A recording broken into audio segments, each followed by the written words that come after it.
Deion Sanders isn't hard to find, but Cormani McClain is. After a weekend of not knowing his location, the interneted, and we found Cormani McClain in Boulder. There were some other big visit weekends taking place across the country. We're going to take care of those. We're going to tell you all about it. Welcome to the Inside Scoop. I'm your host, Josh Newberg. We're going to bring on national recruiting analyst Sam Spiegelman to the show. Sam, it's going to be me and you on this thing. We're just going to run the two-man weave. No Chad Simmons today.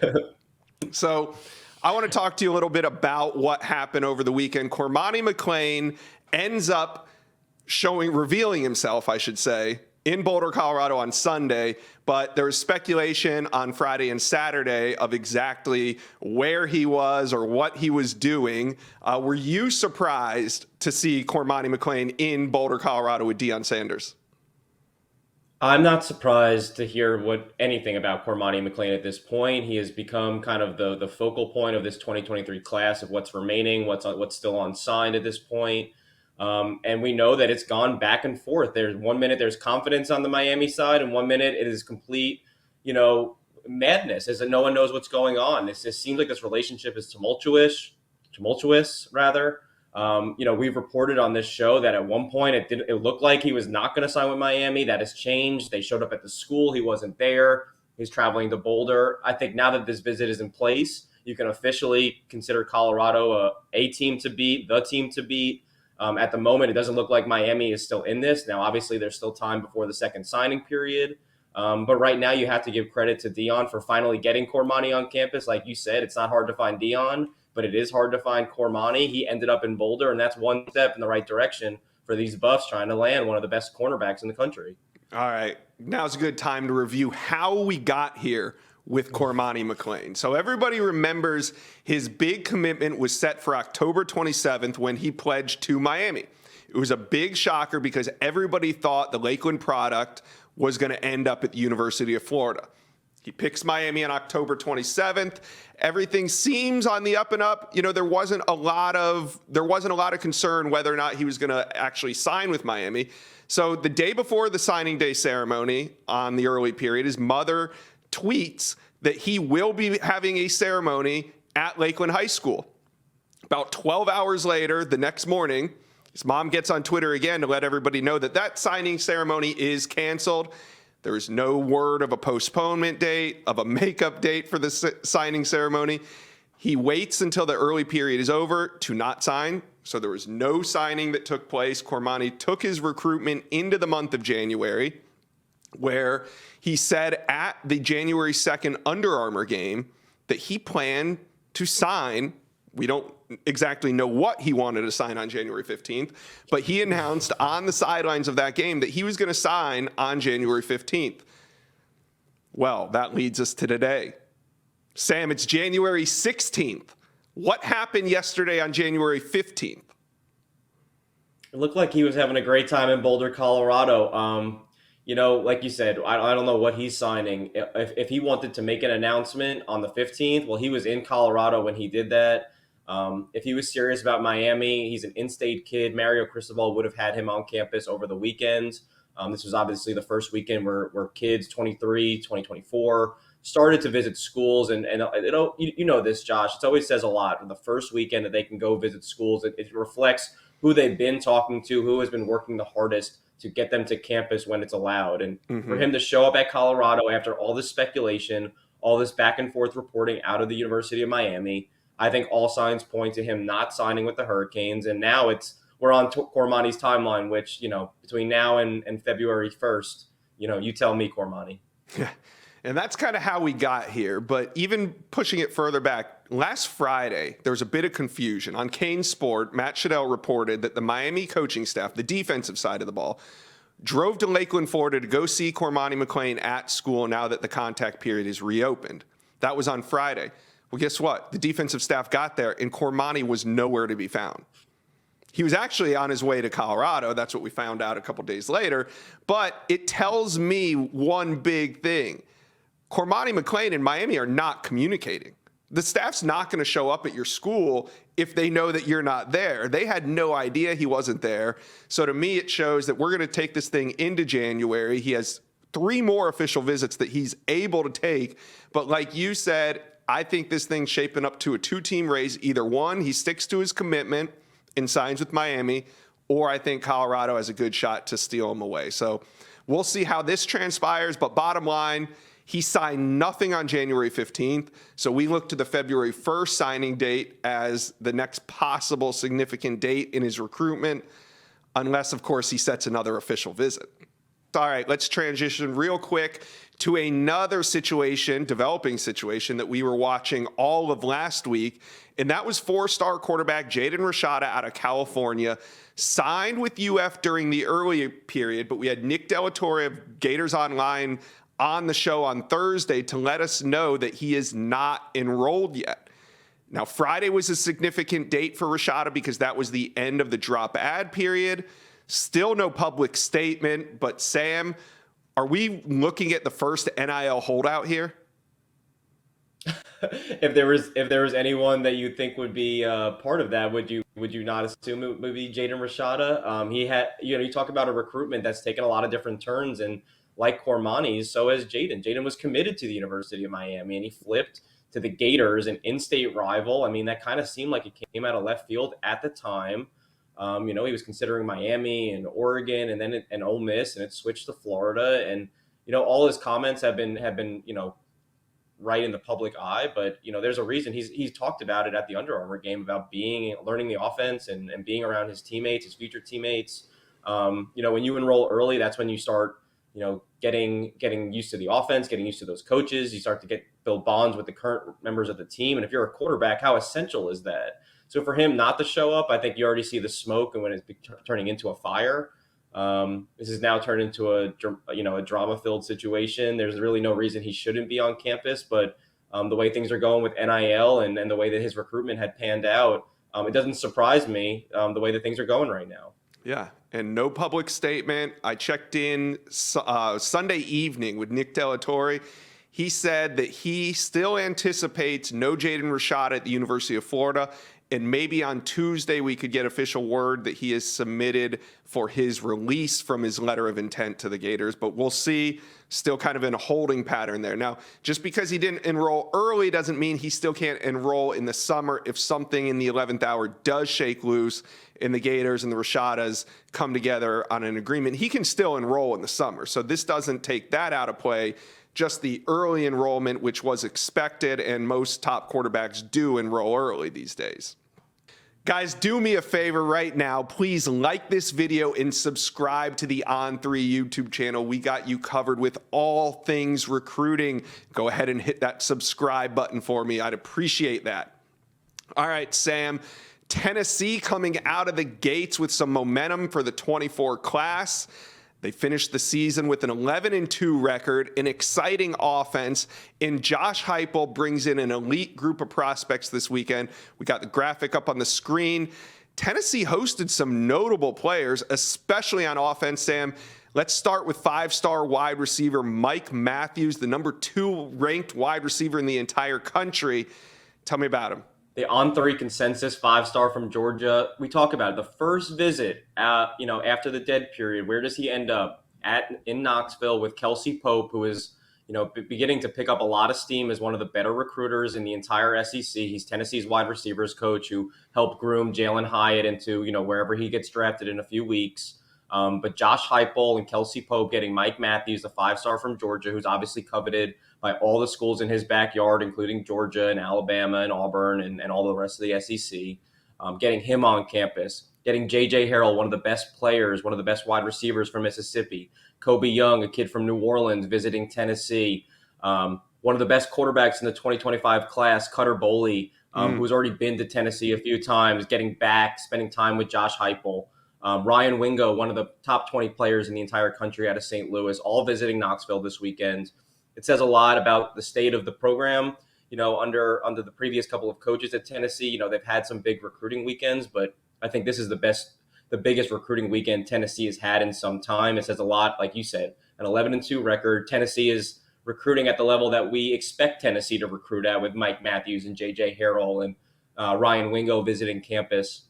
they're getting these players not only from the state of Tennessee, that they're bringing in players from Georgia and Mississippi, Louisiana, Missouri. I think it says a lot about where Josh Heupel has the program, and I think they're moving in a good direction, especially on the offensive side of the ball with some of these kids. Is some of this kind of the Nico effect? I mean, having five-star Nico Amaliava already on campus, already practicing with the team, does this have an effect? Does this help attract some of these five-star wide receivers to campus?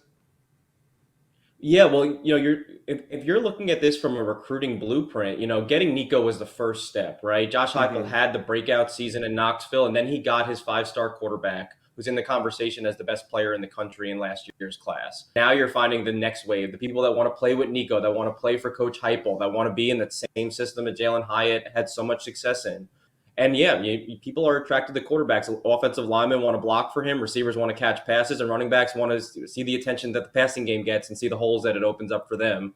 So I do, especially on wide receiver. Kelsey Pope is kicking it right now. Mike Matthews, J.J. Harrell, Kobe Young, Ryan Wingo. These are some of the best players in the country at their position. Visiting Tennessee, wanting to be a part of what Heupel and Nico are building on the offensive side of the ball. Should fans expect for Tennessee to push for a top 5 class in the 2024 cycle due to their on-field success in 23?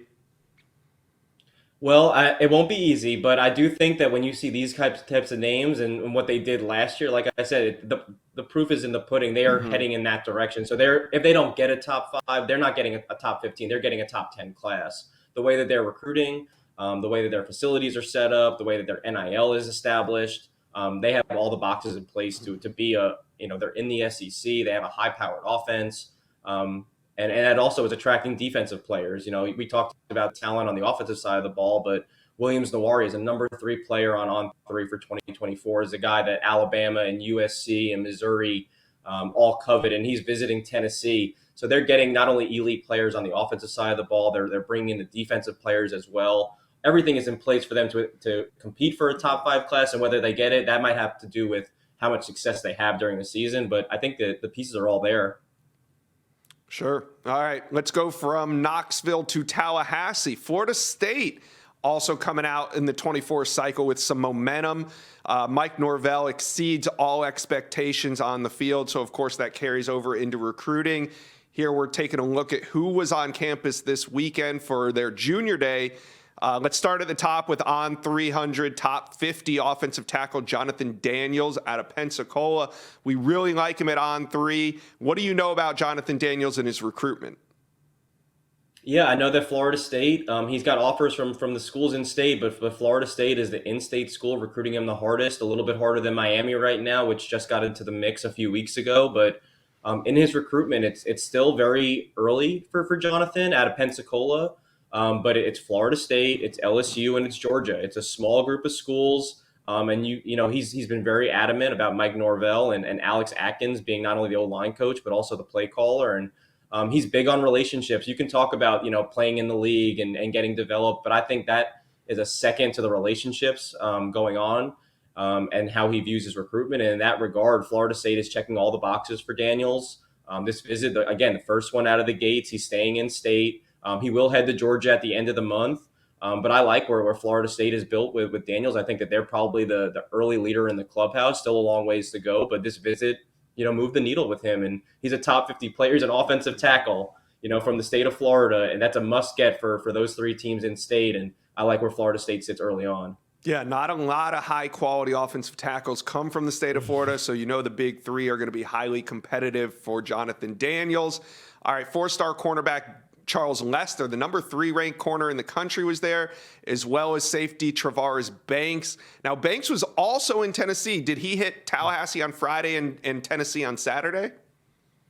That's right. And again, we're talking about both of these programs, Florida State and Tennessee, hosting a top 100 DB the first weekend of January. They can go see visits, and it says a lot about where these programs are and who they're recruiting. These are the different caliber kids that they've been bringing in for these previous recruiting classes, and we're starting to see the elite guys like Charles Lester, a Sarasota kid who's that Alabama covets visiting Florida State, Travaris Banks, a kid from Tuscaloosa visiting not only Knoxville but also Florida State. That's just the uptick in the recruitment for both of these programs, but definitely Florida State. Mike Norvell turned Florida State around this past year.